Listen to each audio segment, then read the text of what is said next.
దత్తాత్రేయుడు అనేవారు హిందూ ధర్మంలో ఒక మహాయోగి మరియు త్రిమూర్తి స్వరూపుడిగా భావించబడతారు. ఆయనకు 3 తలలు ఉంటాయి.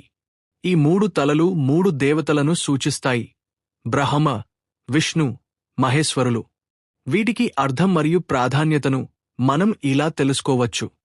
బ్రహ్మ తల ఓ సృష్టికర్త అయిన బ్రహ్మను సూచిస్తుంది. ఇది జ్ఞానాన్ని, విద్యను, మంచి ఆలోచనలను సూచిస్తుంది. ఈ తల మనం మంచి మార్గంలో ఆలోచించి జ్ఞానం ద్వారా జీవితం మెరుగుపర్చుకోవాలని నేర్పిస్తుంది.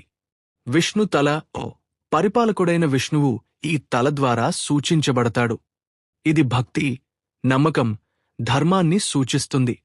మనం మంచి పనులు చేయాలి, సమాజంలో మంచి నిలబెట్టుకోవాలి అని ఈ తల సూచిస్తుంది.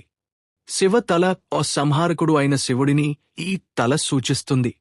ఇది వైరాగ్యం, శాంతి, యోగం, త్యాగాన్ని ప్రతిబింబిస్తుంది. మన జీవితంలో అనవసరమైన బంధాలను వదిలి ఆధ్యాత్మిక మార్గంలో సాగిపోవాలని ఇది సూచిస్తుంది. ఈ 3 తలలు కలిసి దత్తాత్రేయుని పూర్తిగా సార్థకంగా చేస్తాయి.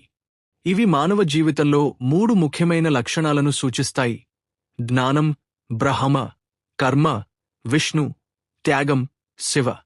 దత్తాత్రేయ స్వామిని ఆరాధించడం ద్వారా మనం ఈ 3 గుణాలను మన జీవితంలో అలవరచుకోవచ్చు.